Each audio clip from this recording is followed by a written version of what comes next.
Lewis Miley has been criticised by Newcastle fans for his performance at Bournemouth on Sunday, and as a result has turned comments off on his social media posts. On this video I'm going to be reacting to that and giving my thoughts on the discourse around Miley at the moment, as well as predicting my lineup for the beginning of Newcastle's defence of the Carabao Cup against Bradford on Wednesday. Let's get into it.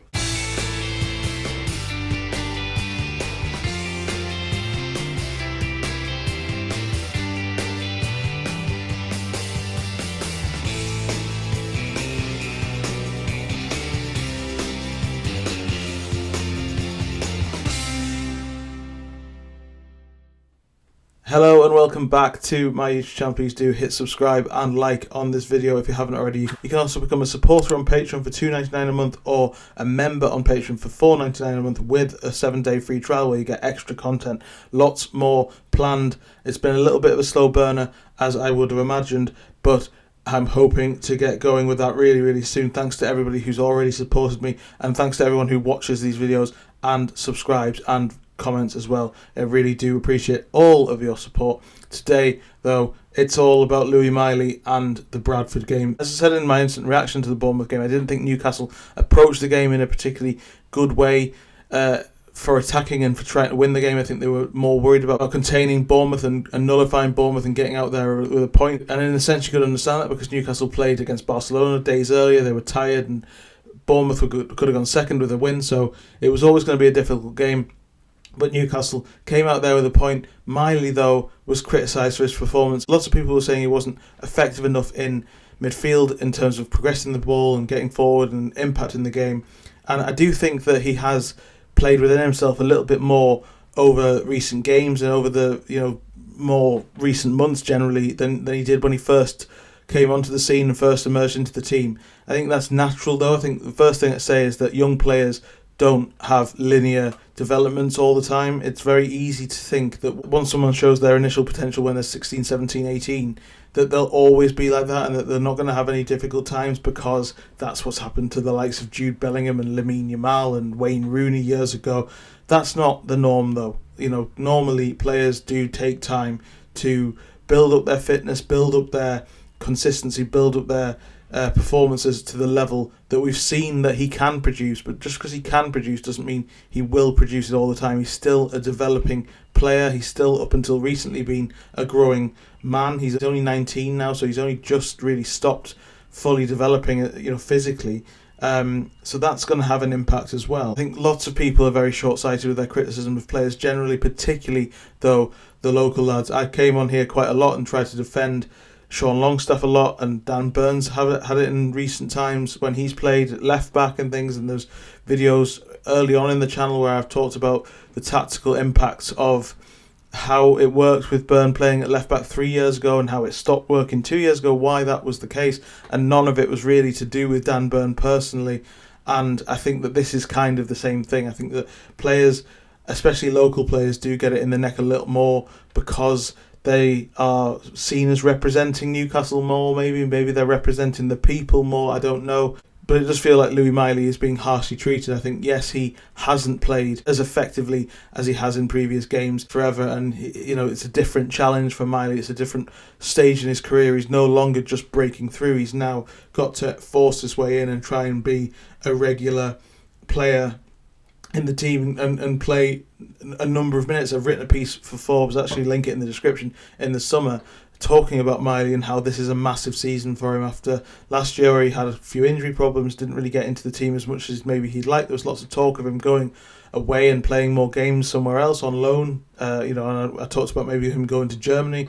He was linked with Crystal Palace a lot. He just needs a little bit of time and a little bit of support and a little bit of grace to sort of settle into this new found position in the team. As I say, not position on the pitch, but position as a genuine option to play in games and come in for players like Tonali and like Bruno. And obviously I think the system change, which I talked about a lot at Bournemouth, didn't help anybody in further forward, because Newcastle were sort of more focused on securing a point, and he was in the midfield too effectively with Sandro Tonali. And if you are too expansive, and that was the whole point, was to shut down the space in the middle. If you are very expansive and you're trying to push up and trying to be more creative, it leaves space for the likes of Alex Scott and Antoine Semenyo and Evan Nilsson to exploit, and that was the whole point, that Newcastle were really, really defensively solid. Miley did his job that Eddie Howe asked him to do, which was get the ball and pass it, be neat and tidy and keep Newcastle tight and compact, and that's what he did. He has the ability to play more expansively and more expressively, but not in a midfield two alongside Sandro Tonali, who was brilliant again at covering the ground, and he's fantastic, but he didn't create a load of chances. He didn't do much in the final third either. It's the setup in this game that really, really had an impact on Louis Miley's performance, I think, and for me, he's being incredibly harshly treated as a result of this, and he is only going to grow into being a fine footballer for Newcastle United. He has looked a little bit more like Sean Longstaff in recent weeks in terms of just doing the neater stuff and just doing the safer things, but I think that is what he was asked to do on Sunday. I think that was the primary focus of Newcastle, was to be compact and to guarantee a point and try and win it late on if they could, but they didn't change the system in the second half. There was no opportunity for Bruno to come on. I was calling for that. I think I said that on the instant reaction. I certainly said it on True Faith's review yesterday as well, that I would have brought Bruno on in the second half and had Miley and had Tonali, and it would have allowed the midfield to get further up the pitch, and you would have seen more of the creativity for Louis Miley. But just on the reaction, there's absolutely no excuse for forcing a young player, whoever they are, to alter the way that they receive social media notifications, because they don't deserve the abuse. He had a solid game, as I say. He didn't play badly. I think he did the job that he was asked to do absolutely to the best of his ability, and Newcastle's performance was by design, and that's kind of my issue. If you have a problem with anybody from this game, have a problem with Eddie Howe's tactical setup in the second half, because there was an opportunity there to grab it and Newcastle didn't do it. It's very difficult, as I say, to be progressive when you're in a midfield two away from home against a really effective, efficient team with space. And a lot of this criticism that's come for Miley, a lot of the criticism that came for Sean Longstaff before, and a lot of the criticism that came for Dan Burn, Elliot Anderson got it previously as well. It's all without context. People don't think through why it's going like that, and I think that's the big problem for me. Louis Miley was doing his job yesterday, and even if he did play poorly, it doesn't excuse abusing him on social media when he's a young local lad. All he wants to do is play for Newcastle United, and he's one of, if not the best young player that's emerged out of Newcastle. Certainly the earliest emergence I've ever seen from a Newcastle youth player. I think it's very easy to take those things for granted, and it isn't just the local players. People like Bruno have got stick before, Trippier's got stick before, Botman's got stick before. They're all really, really good players who don't always play well because they're human. I think that Louis Miley did, as I say, did his job absolutely fine, and he should start against Bradford on Wednesday. I'll talk about the team in a second, but yeah, absolutely ridiculous that Louis Miley has been forced to do this and is getting stick on social media. There's no need for it. He doesn't deserve it, and I thought he played fairly well on Sunday. Let me know in the comment section if you agree with that.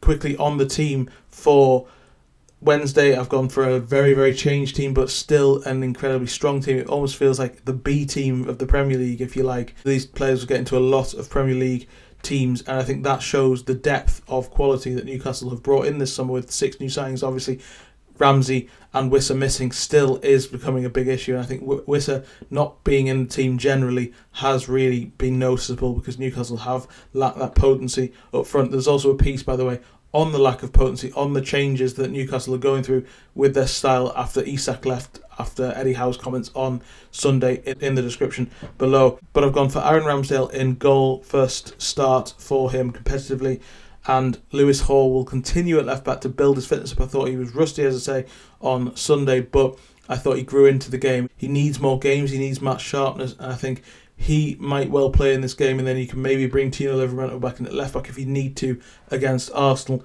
on Sunday. Centre back Botman and Chow. I think Dan Burn at the moment is the undisputed number 1 choice for Eddie Howe, so he will come out of the team, and it won't be a back 3 at home to Bradford, so you left with the other 2. Emil Kraft could potentially come in, also could potentially come in at right back, but I think Newcastle have enough strength and depth to give more games to Chow, give him a chance to develop, start first game at St James's Park. Botman can grow his fitness as well a little bit and again continue to prove that, because I thought he was really good on Sunday as well. Trippier at right back to provide some leadership.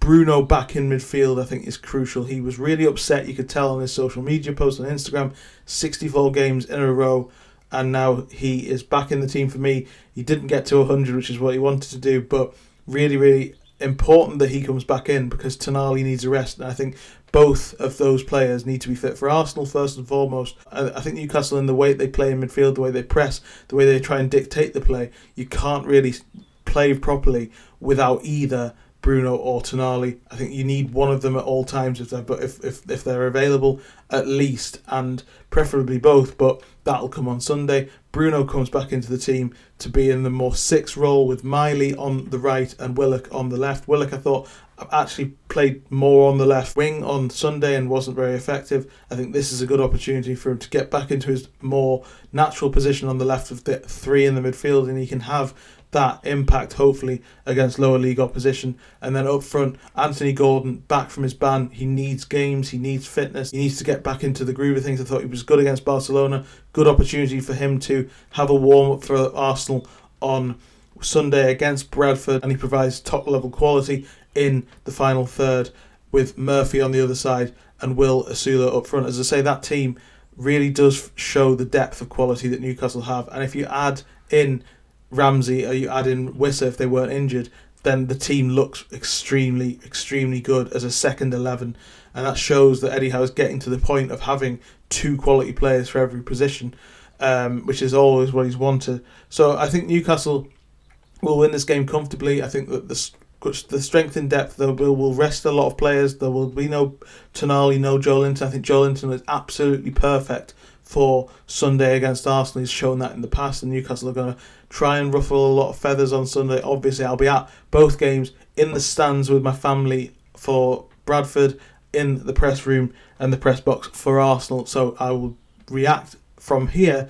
to the Bradford game from St James's Park for Arsenal. Let me know what you think of the starting 11 for this game. Would you go a little bit more scratch, a little bit more risky play, a few more young players? For me, though, it's important to get the defence off to a strong start, dispatch Bradford, continue that cup run, continue the momentum, because Newcastle have lacked momentum in the league this season, obviously losing in the Champions League as well.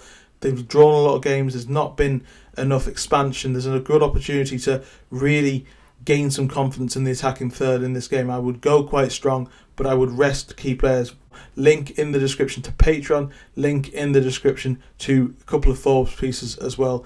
Join me over there if you want. There's ad-free versions of these videos as a supporter, extra videos as a member as well. I'm also open to a lot of conversations about what you want to see. Once the numbers grow, I'll start doing some mailbag episodes over there. There's lots more content coming, I promise. I know it's been a slow burner. I'm still trying to figure it out, but I do appreciate the few people who have already signed up. It means a lot to me. Thanks so much for joining me. Like, share and subscribe, and I'll see you next time. Cheers.